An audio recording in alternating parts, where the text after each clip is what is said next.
Hello, my friend, and welcome to another episode of the Intentional Wisdom Podcast. I'm your host, Greg Campion, and I am delighted to bring you this conversation today with Brooke LeBlanc. The title of today's episode is Sobriety as a Superpower. And at first glance, Brooke is not exactly the typical persona that you'd expect to see for someone calling themselves sober. She's young, she's successful. In fact, she's the CEO of a startup in the non-alcohol space. And she's incredibly active. We talk about her marathon training in this conversation. But this new definition of sobriety is kind of the point. Brooke has emerged as one of the leading voices in what I'll call a new wave of sobriety. She's made the choice, as many others have, to forgo alcohol in her life. And we talk about in this conversation how that one healthy choice has had an incredibly positive impact on all other parts of her life, including her professional, personal, and even athletic pursuits. The amount of energy for all things alcohol-free is really palpable at the moment, and it was a real pleasure for me to speak with someone who is leading by example in this space. I'm really excited for you to hear this conversation. Before we get into our discussion, this episode is brought to you by my friends at Athletic Brewing Company. If you are a regular listener to this podcast or subscriber to my newsletter, you already know that I am a massive fan of Athletic Brewing Company. Their non-alcoholic brews have been a major part of my own success living an alcohol-free lifestyle for close to a year now. I'm a big fan of both the quality and variety of brews that they have on offer, everything from IPAs and Goldens to extra dark brews and sours. It really runs the gamut, which helps to keep things interesting. I also love that you can get it delivered straight to your door from athleticbrewing.com. That's super convenient. Personally, I like to mix and match, and I'm always trying out their latest brews, while I also come back to some of the staples, which for me are Upside Dawn, which is a classic craft golden style brew that I absolutely love, and Athletic Light, which tastes great and only has 25 calories and 5 carbs. So someone trying to live a healthy lifestyle, I can feel good about drinking that one just about any time.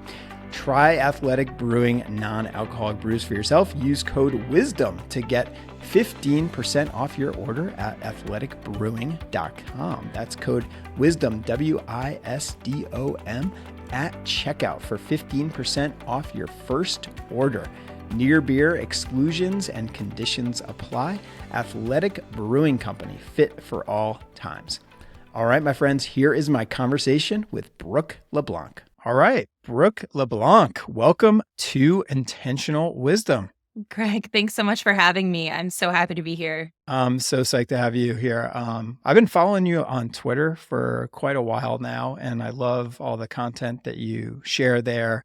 I feel like whether this is purposeful or not, I feel like you've kind of become a leading voice in this whole movement, or whatever you want to call it, around sobriety or going alcohol free. And so that's been really inspiring to me personally, as somebody who's given up alcohol for quite some time now, and it's become like a decision that I've been really happy with in my own life. But yeah, I mean, one of the first pieces of content that first introduced you to me, and probably to many others, because I think this piece of content went super viral, was a piece that you wrote called "The Decision That Changed My Life, Becoming Sober." So tell me about that piece and what inspired you to write that. So that's what started everything that came to be, becoming a name in this sobriety space and really building a brand around just me sharing my journey and being really open and vulnerable on the internet, which is a scary thing to do nowadays. That was published in November 2021. So that was right after my 1 year of sobriety. I published it on Mirror, which is like Medium on the blockchain. So I didn't edit it, and I can't edit it. You can't. Oh, I didn't realize that. Okay, it's like on the permanent record now. It's immutable. Okay. It's out there in the internet for good. So that was very risky, I guess, in hindsight. But in the moment, I really just wanted to answer everyone's question, which is why I quit drinking and did I have a problem? And just, this is probably good to go ahead and kind of preface before our conversation, but I wasn't Yeah. an addict or an alcoholic. So I was able to go cold turkey when I decided that I wanted to make that choice for myself. But yeah, that was really awesome, putting that out there in the world and seeing people's reaction. I know the night of, I turned my phone off after I published it and put it on Twitter. And the next day I woke up with tons of messages. I still get messages and that still circulates around the internet. So that's really cool to see a piece of content live on and kind of impact people. And it's already been almost 2 years now since I published that. Yeah. And I'm going to link to that piece in the show notes for people who want to go back and check that out. I highly encourage you to, because it's more about, it's not just about your decision to quit alcohol. It's almost like autobiographical, in that it goes back and you kind of look at how you've personally developed over the years, and different paths you took. And then you talk a little bit about, alcohol entering your life and, why it wasn't serving you and things like that. So let's talk a little bit about that. I'm actually curious, because I was actually thinking about this for myself recently, but what's your first memory of alcohol being in your life? Oh, so my parents weren't drinkers for the most part. We never really had it in the house. My first memory of drinking alcohol myself, rather than it being modeled to me, was when I was in late middle school, early high school at a party. And I just remember looking up to people who were older and wanting to be like the cool kids. And that's really a huge reason as to why I and my peers started drinking younger, is you look up to people and you want to be like them, and you have so many social pressures to fit in and you want to belong. So I guess just being at a party, being at a social function. And then back in the day, at least, there wasn't all of this emerging science about the effects of alcohol. So really, it was just a default mode of becoming an adult. It's a rite of passage, is to have your drink and to hold a beer with your parent, or to go to a social function and take shots with your friends. And so it's really just this ritual, especially in the United States, where it's really just prevalent and it's such a default choice for a lot of folks. Yeah. I think a lot of people probably have that similar experience. And like, what's crazy to think about is like how young that actually is. Like, I have a son who's about to go into middle school, and like, it blows my mind to think that like alcohol could be anywhere near he's still on the young end. He's just going into sixth grade. But like, my first memory, I think back, like, I remember being at a party in eighth grade, and was drinking there, and like, I might have had a beer there. Like, that might have been my first experience. But then right after that into high school, like, drinking was a major part of the culture.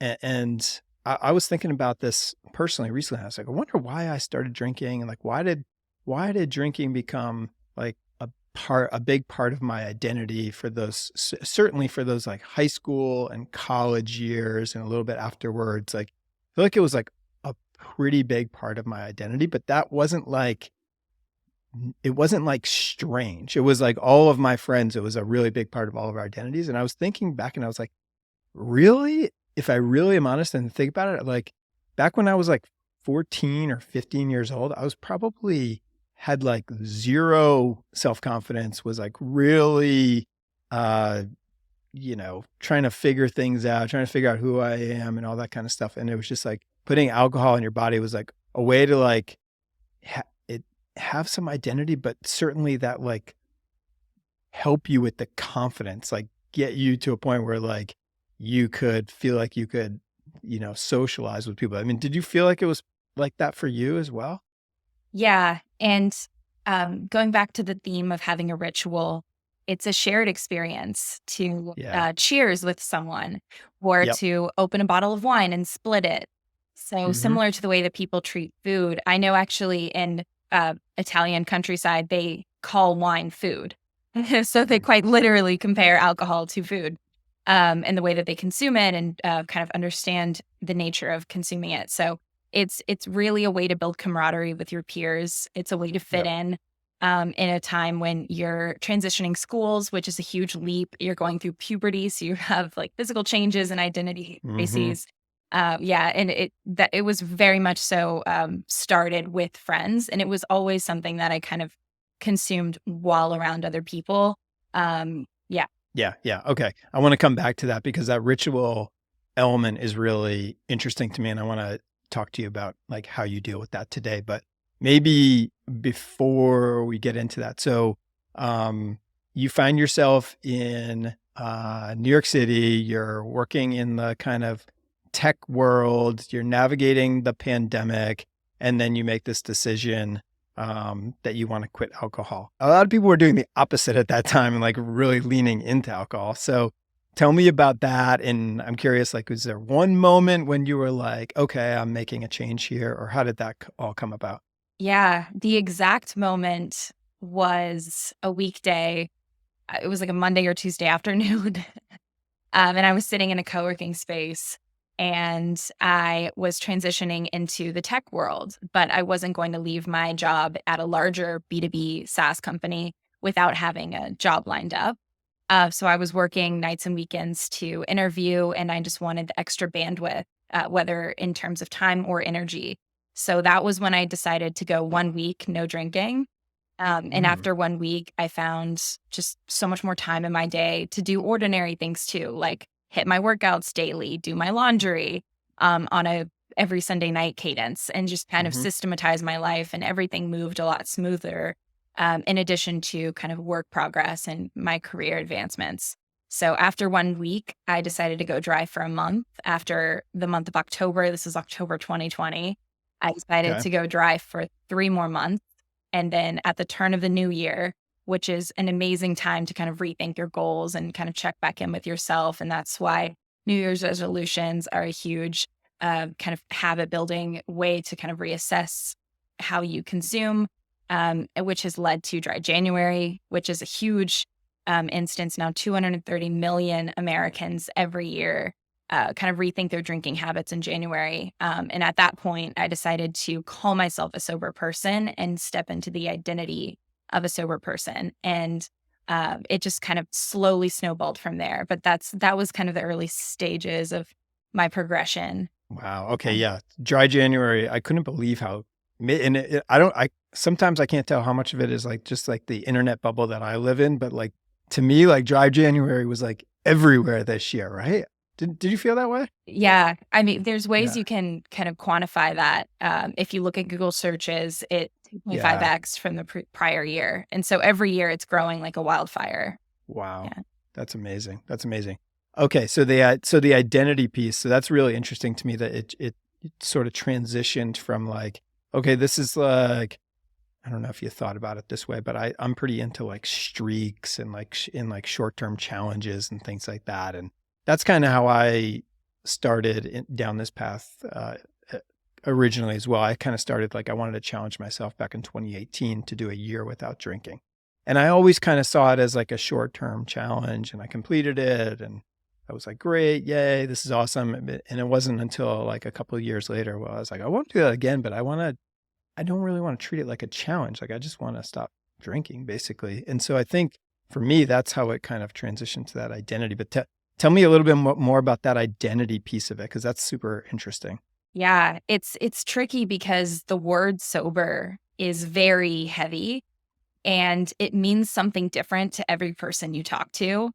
If Mm-hmm. I went out in Times Square and took a mic to 100 people, they would tell me 100 different answers as to who they know who's sober in their life, what sobriety means to them, whether or not they're sober themselves. So not only does everyone have their own sobriety journey that leads them to become sober, but everyone has their own definition of it. Mm-hmm. And nowadays you hear the term California sober or weekday sober, and that's Mm-hmm. kind of a wider market of folks who are looking to just cut back and not necessarily quit, as in quit all state changing substances. Mm-hmm. Mm-hmm. But yeah, I've read James Clear's work. I study habit building, and Yep. I think I have this one right behind me. it's a classic. Yeah. It's required reading. Yes. For most people, at least in the tech space, just because it's so brilliant and it really breaks down the fact that if you want to change your life, you can, but you have to take care of the days. How you take care of the days is you focus on what habits you want to create. And there's no better way to instill change in your life than deciding to be a person and be that identity, own that identity, and step into it every day.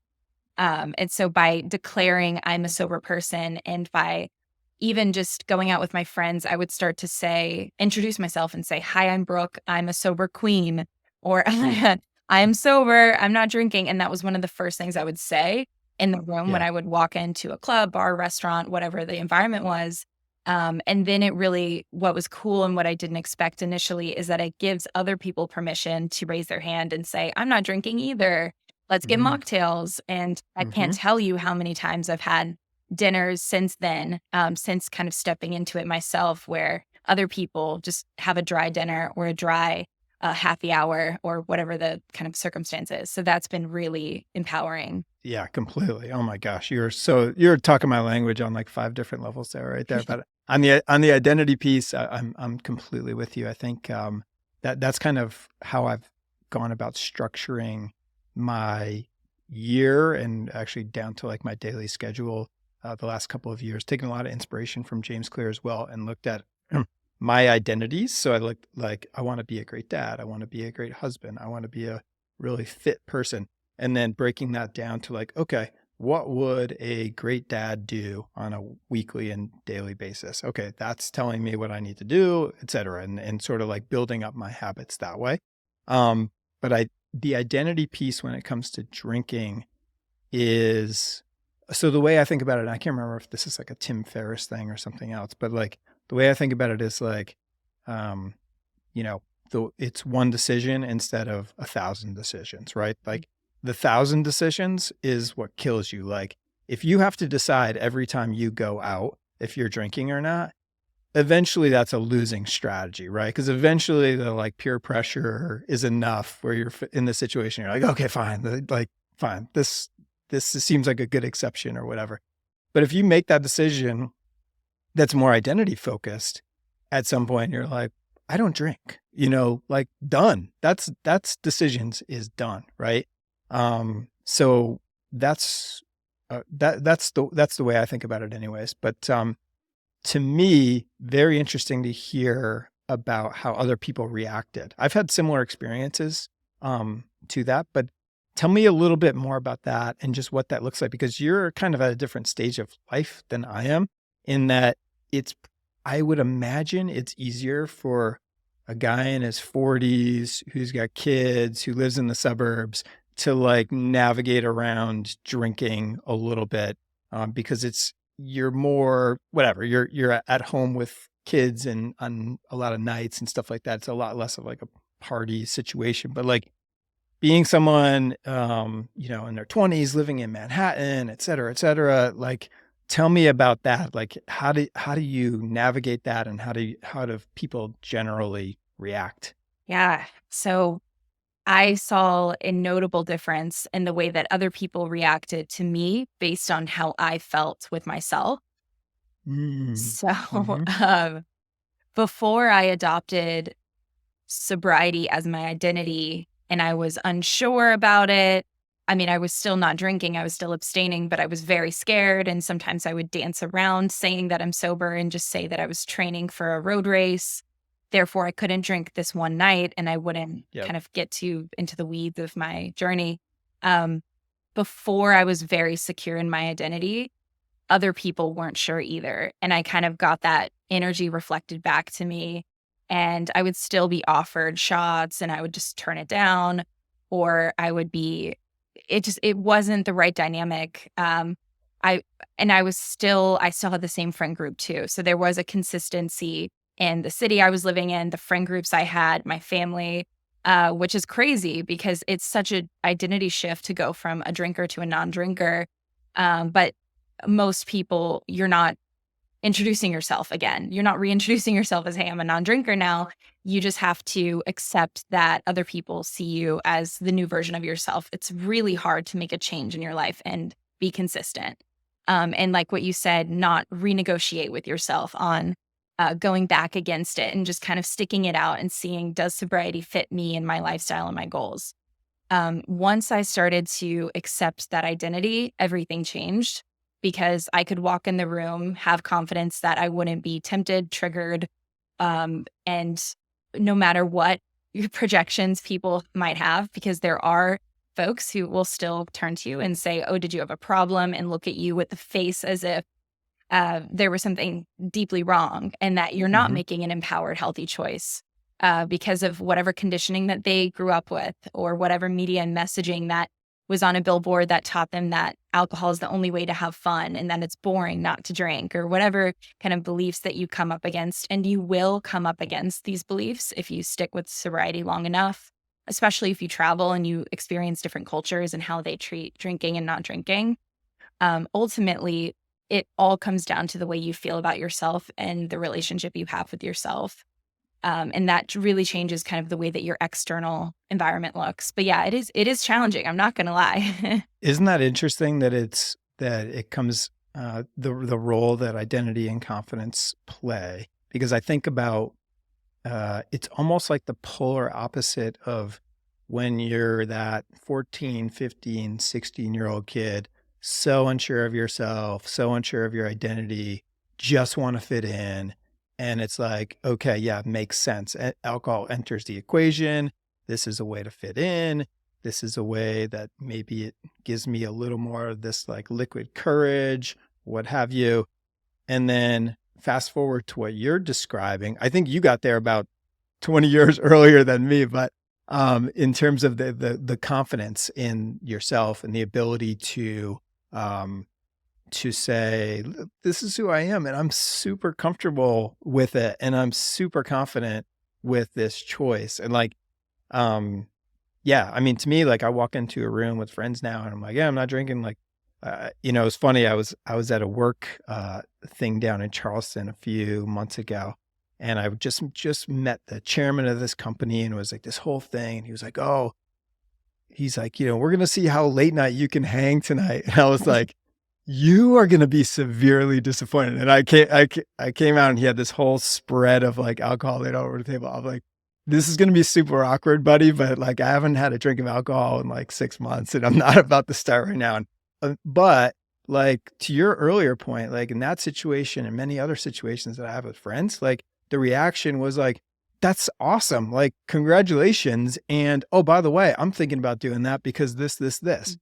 Like, I love that you said that you get that reaction. I mean, are you hearing that more from people these days?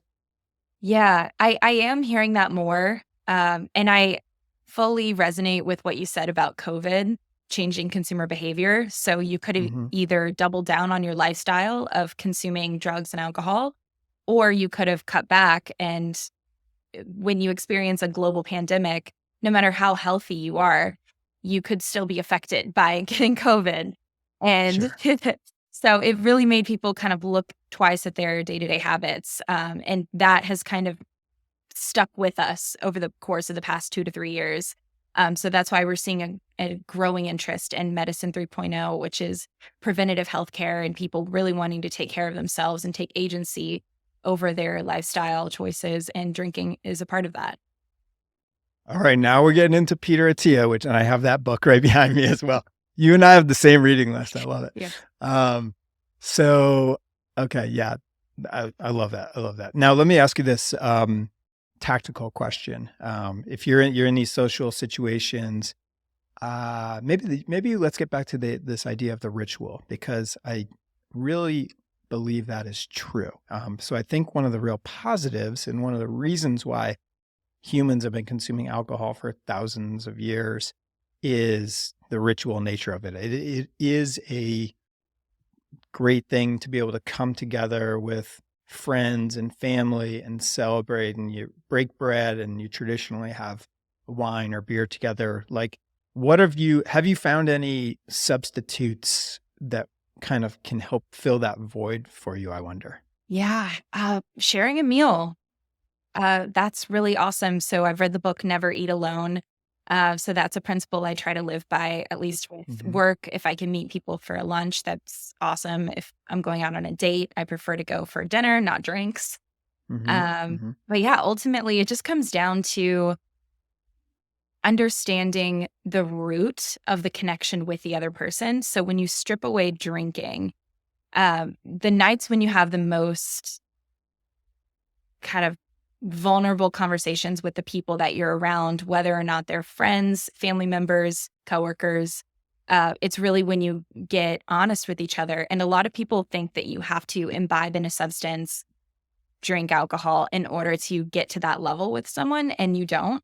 And you start to realize you never needed it in the first place. So it's also about just your conversation and how willing you are to open up and share, and really listen to the other person that's with you too. So I think it has a lot to do with not just sharing meals, but also sharing your truth and hearing someone else's truth and seeing them for who they are, and practicing that muscle over time. It's not just about EQ, but it's about just being a good human in the world and treating everyone like your teacher. Yeah, I agree. I think there's a, possibly related to the all the media and advertising messages that we've been pummeled with since we were born. But I think there is a view out there that, I work my 9 to 5. I get to the end of the week, and I crave alcohol. I want that beer or I want that wine. I need it to relax. Personally, I think that's really overplayed. And I think what we really desire, and I think this is kind of in line with what you're saying, is what we really desire is like relaxation, fun, and human connection. We really want to just like connect with other people. And that is like something that really helps us to recharge.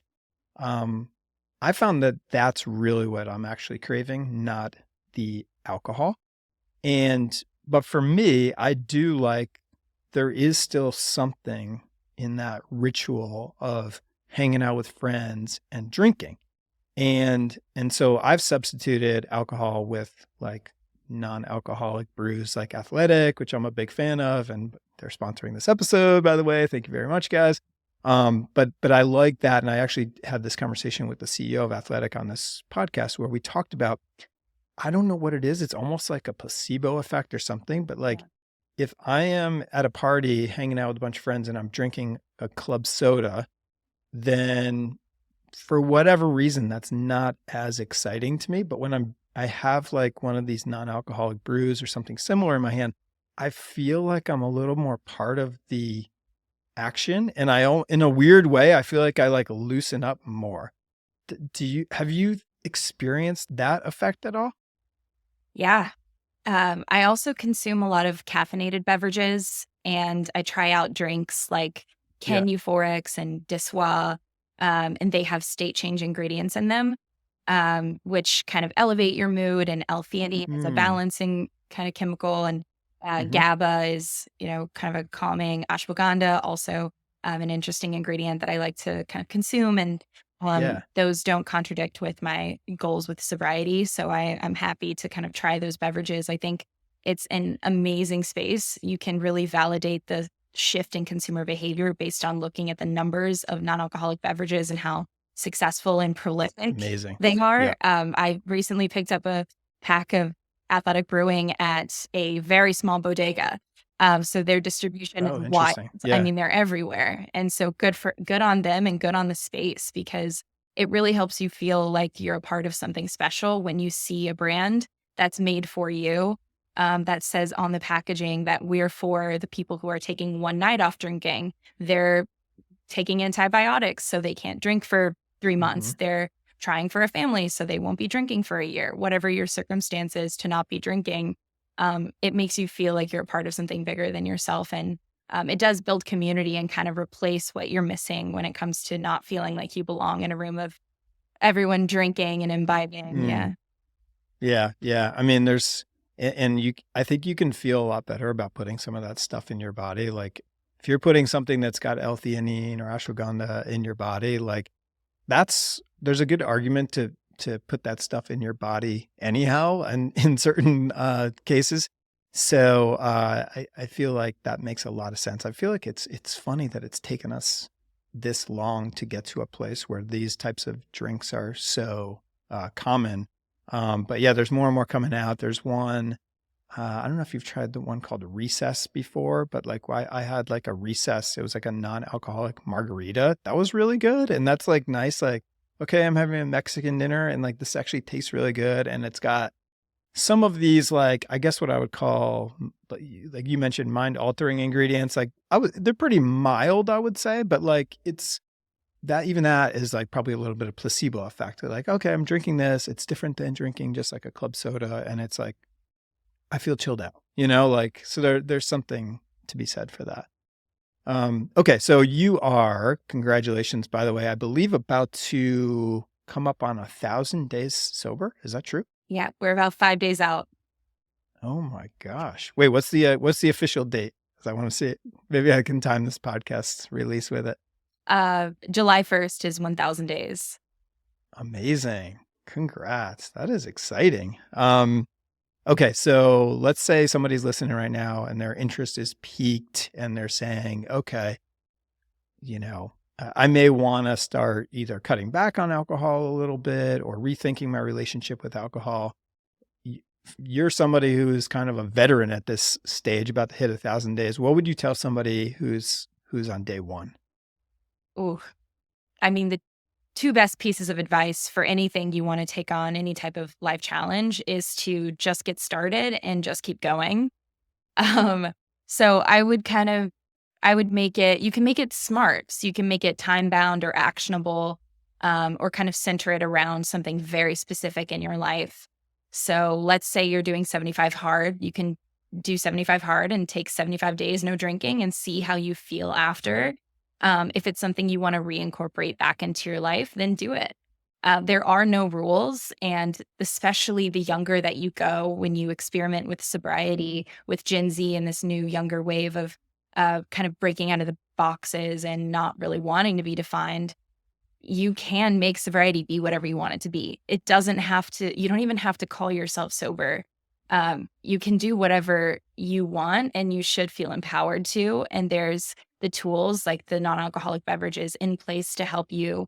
There's also tons of other substances that I don't personally take, but I have heard some really interesting research on, like microdosing.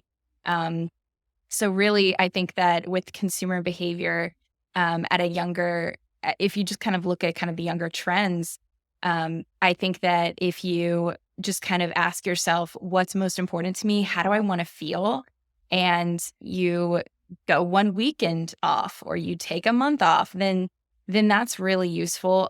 Something that I will say that helped me a lot and that I would recommend for someone new on their journey is to have a journaling practice or some way to kind of check in with themselves, just to make sure that you're on the right track and that you still feel aligned with what you want to do. Because at the end of the day, this is a choice you're making for yourself and your body and your future. So I have about 6 5-minute journals that I've filled out over the course of the past few years. And I even have a journal from the first 6 months of not drinking. Oh, that's cool. Which is really beautiful to go back in October 2020 and see exactly how I felt each day, every morning and every night, just writing a few lines. Oh, wow. That's cool. Yeah. So a journaling practice and then just starting and figuring it out, treating it like an experiment. And this is also, just to kind of say this one more time, just to reiterate, this is not for folks who are physically addicted to the substance. That's a much different kind of recovery and treatment path. But this is really if you just want to improve your life and get healthier. Yeah, totally. And yeah, there is I'm glad you made that distinction. That is a big difference. I interviewed a gentleman by the name of Louis Rivolo on this podcast, and he was somebody who struggled deeply with alcoholism for 20 years and, almost died from it. And that's a whole different can of worms. And like, so for instance, like someone in that situation, I don't think some of the things like we were talking about, like the non-alcoholic beverages and things like that, those are probably not great tools for those types of folks who are really struggling with addiction. I love the recommendation on the journal. The other kind of side benefit there is being able to go back and look at, to the extent you're right about things that you're worried about or stressed about. Like I always think it's like some of the best therapy to go back and look at what was like I completely worried about a year ago or 6 months ago. And 9 times out of 10, you look back and you're like, wow, why was I so worried about that? That ended up working out fine. So it's like another just way to help gain perspective in your life and try to put all your current stressors, in a little more perspective. So I like that recommendation. Okay, so you're 1,000 days in, almost 1,000 days in. What's been the biggest changes for your life? How have things changed, whether it's around pursuing ambitions or interests, or like, how's life changed for you after these 1,000 days? I will start with how I feel. I feel as though I've cleared the path to run towards what's most important to me in a way where it didn't feel that way on day one. Most certainly not. And the thing is, too, I personally didn't realize how unclear my priorities were, or how I wasn't truly, genuinely tracking to them in a measurable way until I started kind of eliminating things that didn't serve me. And alcohol was the first pillar that I got rid of. And with not drinking anymore, you start to kind of look at your relationships and the people who don't support your drinking or not drinking habits and your transition away from drinking. Well, maybe they weren't great friendships to begin with. And so you kind of start to look at all the foundations of your life, your career, your friends, and it's a good thing to take inventory of what's most important to you. How are you showing up for them? How are they showing up for you? And hold everyone and everything in your life accountable to your goals. Our time here is quite finite and short, and it's important to make the most of each day, especially in your 20s when you're in a high velocity time period of your life. This is when, it's right now, personally, I'm not married. I don't have a family. So this is when I can take risks and not have beneficiaries that rely on me for support. Mm-hmm. So, for instance, I've moved to Mexico City for 2 months, LA for 8 months, and I moved back to New York. So those are Wow. all mini experiments that I ran, and that's just based on where I live in the world. And I've began to build my own company, and we've hired 2 folks, and we're fundraising right now. So we're on a whole different trajectory in terms of kind of what I'm doing in my career and what we're putting out into the world. Instead of working for someone and building their vision, I decided to build my own. And that's quite an empowering choice that I don't think I would have had the bandwidth, energy, or time in my day if I was drinking, which also leads to a million other behaviors, which just don't contribute to this more important goal of mine. Something else that's always been important to me is athletics and fitness. And without having hangovers or the physical repercussions of drinking, or even just last night, I saw a friend at an event. I showed up at 11 p.m. I went on a run before that at 8 p.m. for sunset. So just that kind of way that I can turn around time very quickly and kind of over optimize for what's most important to me is really special. And so right now I'm training for a marathon. I have the Berlin Marathon this year. I'm doing New York Marathon next year. And those are more ambitious goals, but I feel very capable to achieve them and accomplish them because I've cleared the path. Amazing. Oh my gosh, there's so much good stuff going on. A lot. Yeah, it's crazy that these like healthy habits can bleed from one area of your life to another. Like it's almost like dominoes, positive dominoes kind of falling down. But Yeah. I think you nailed it around the energy piece, especially. And we don't need to get into like all the science. Like I think you and I have both listened to that Huberman podcast episode where he goes into the science of what alcohol does to your body and how it's not just a one day hangover, but it's like throughout the entire week. It's messing with your mood and your energy levels and et cetera, et cetera. And I mean, my experience is similar in some ways in that, especially on the working out side, like you just rarely miss workouts. And there is something that I personally love about waking up knowing that every weekend morning I am going to wake up feeling great and I'm going to be able to be out of bed early and like hitting a really intense workout like before my kids are awake, like And that's a big deal. Like, I think a lot of people in my situation too, with parent, once you're a parent, there's all these other stresses on your time, and you want to show up for your kids in a positive way. You don't want to have, you don't want to lack patience, et cetera, et cetera. But, I think it's awesome. The marathon training is so fun. I just actually had Matt Wilpers from Peloton on the podcast recently. I don't know if you follow him at all, but he's really good when it comes to like marathon training and coaching, and all that kind of stuff. Now, are you, in terms of tracking yourself, I think I heard you say somewhere that you are big into like the fitness devices as well. Are you a big device junkie like I am? Yep. I'm a total nerd about that space. Okay. The only kind of consumer wearable or tool in that world that I don't have yet is the 8 Sleep mattress. Oh, I'm there. I got it. So I haven't gotten an 8 Sleep yet, but that is on the Yeah. list. That's on my wish list. But right now I'm currently wearing an Oura ring, a Whoop band, and my Garmin watch, which I use for runs. So I'm impressed. I'm impressed. I'm currently wearing a Whoop armband. I transitioned to the armband from the wrist, which is, I like it. It's a little more like out of the way. Yeah. The Apple Watch, I got the Ultra for some reason. I don't know if it does much more, but I'm just like kind of a junkie on the devices. Yeah. And I am into the 8 Sleep as well.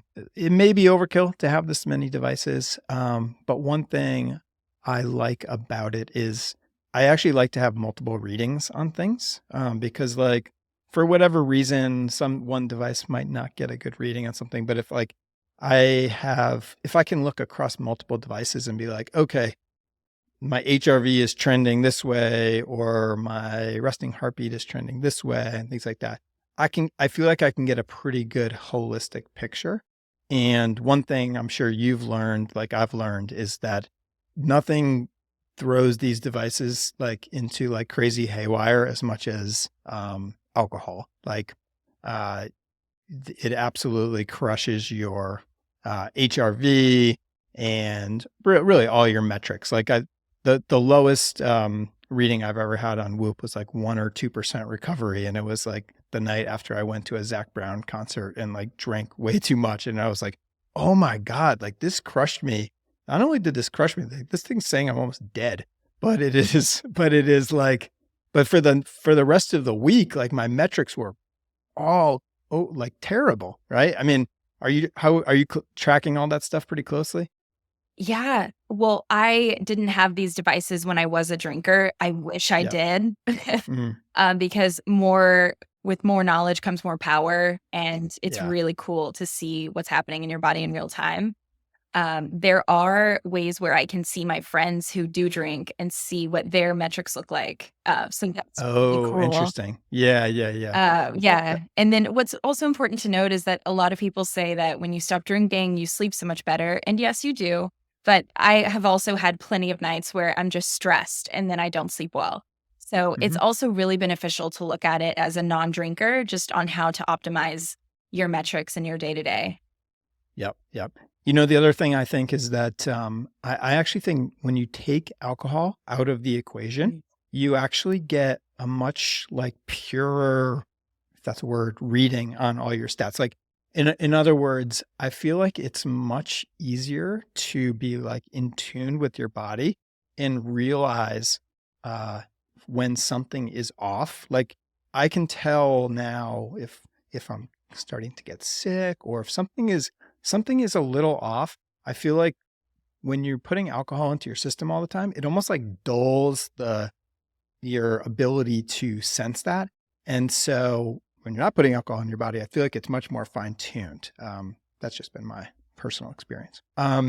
Okay, the new business. I don't know how much you can disclose, but I want to ask you about it because it sounds really interesting. I know it's something to do with this space that we've been talking about, and the fact that you're hiring and raising money and all that stuff. Wow, that is so exciting. So tell me what you can tell me. Yeah, so we're building a company. It's called Edge, and that's a nod to the straight edge movement of the late 80s and early 90s. I'm deeply inspired by the counterculture movements of street, skate, and hardcore punk. And that's kind of where this kind of branding came about for our company. And we're marketing to the Gen Z audience, kind of younger people like me who are looking to cut back or quit, but they don't really have a solution in place to hold them accountable. So we're going to provide you with support groups. We're going to pair you in cohorts based on your health goals. So it's for people who aren't fully sober, or they are fully sober and they just want to be held accountable. So we're really going after kind of a new market of people. We're going to be able to integrate with their wearable solutions and kind of give them a better holistic picture of what their sobriety journey looks like. The old paradigm is very different. Sobriety was seen as binary. You either were all in, a drinker, or all out and completely sober. And that's not really what the average consumer kind of looks like in their day-to-day life. And it works for me because I don't drink any alcohol and I just count my days. And so I have a cumulative tracker. This October will be my third year of doing that. And that works for my journey, but that's not what everyone's journey looks like. So we're going to provide a much different structure for how to kind of track your sobriety in a way where you don't sign up for a commitment to be sober for the rest of your life. And it feels daunting, like, oh, you're held accountable to a number, and then you're de-incentivized or negatively rewarded if you dare break the streak, and then you have to start over again. So we're going to make it social, fun, shareable, and much more approachable and lower the bar to getting sober or trying out sobriety. Wow. Okay. That sounds great. I'm excited to see that develop, and I'd love to try it myself at some point. That sounds really cool. Cool. Okay. I'm not going to pepper you with too many questions on that because I think you're still kind of in stealth mode on that. So you probably can't answer too much on that, but thank you for that appetizer. I'll look forward to learning more about that. One thing you mentioned, and this is something I think about myself, is I have not, as much as I've embraced the identity of someone who doesn't drink, I have also not said I'm never going to have another drink in my life. And I don't know if you know a guy named Dickie Bush, who's like a pretty prolific writer on Twitter and other places, but I had him on the podcast. He's been probably a couple of years without drinking. And he was like, he's like, I like, I'm thinking about like what would be exceptions for me. And so like he had one where he was like, if I'm in Argentina and I have a, tomahawk steak or something like that, and like, I'm going to have an Argentinian red or, wine. And I was like, okay, that's a really good exception. And so I was thinking about, like, to me, like, there's not many, I don't want exceptions in my daily life, but I think about, like, if I took my wife to Napa and we toured wineries, like, would I like to be able to drink then? Yeah, I think I would probably make that exception. If I'm in Ireland, as much as I love Guinness Zero, if I'm in Ireland, do I want to have a Guinness? Yeah, I think I do. So like, I'm thinking about like, are there these occasions, or being out of the country is kind of a good one. But what do you think about that? How do you think about that? Or have you said no alcohol for the rest of my life? Yeah. So different to what I really recommend for other people, which is that you should just take it day by day and see what works for you. But specific to my life and what works for me is no drinking. And that's a commitment that I hope to maintain throughout my entire life. Cool. Yeah. And what I wrote in the article at the very bottom is a quote by Ryan Holiday, which is that every day the dust comes back, every day you must sweep. And that's stoicism by heart, but really the way that you can kind of digest that and apply it to your life is that every day you have to remake the choice of, do I want to be sober? It's a commitment. You recommit every day that you don't drink. And I joke with people that my one kind of cheat would be having a glass of champagne at my wedding. So that would be my moment, I suppose, but I'm not really sure I would ever come to that. And at that point, I'd probably just have a non-alcoholic champagne at my wedding. That's what I was going to say. You're probably going to have like companies lining up at that stage to have their non-alcoholic champagne be the one that you drink. And I think I mean, that's another thing, like, that's another growing area is kind of non-alcoholic wines. I've tried a few. I haven't found one yet that I love, but it's kind of fun actually to like be a connoisseur of this non-alcoholic beverage space. Like, and it's kind of cool to see all the new product that's coming out. Like, I like it. It's interesting to me. Okay. Well, listen, you've dropped a lot of knowledge and wisdom here already. And I think you're doing some incredibly impressive stuff. So I'm sure that your choice to not drink alcohol has been a big part of that, but congrats on all your success. I do want to ask you my standard closing question, which is something I ask everybody who's on this podcast. Well, most everybody. I've forgotten to ask two guests by accident, but what's one thing that you have learned in life so far that most others might not have figured out yet? A quote that I come back to a lot, and this is a lesson that I apply to almost everything in my life, is that the day you plant the seed is not the day you eat the fruit. Whether I'm training for a marathon or building a company, almost all of the rewards are delayed. So understanding how to kind of biohack and reward myself at the end of a day, at the end of a milestone, and remember to celebrate the small wins along the way is a way to kind of maintain a strong sense of self and stay balanced throughout very challenging times. So that's something that I've really, I can't say I have learned because I think I'll always be learning it. It's a process. And that's something that I would like to part with your listeners is just really take things day by day. And if it feels hard in the moment, trust that all of the work is accumulative and it will kind of pay off in the end, just not necessarily in the way that you might anticipate it will. I love that. Love that.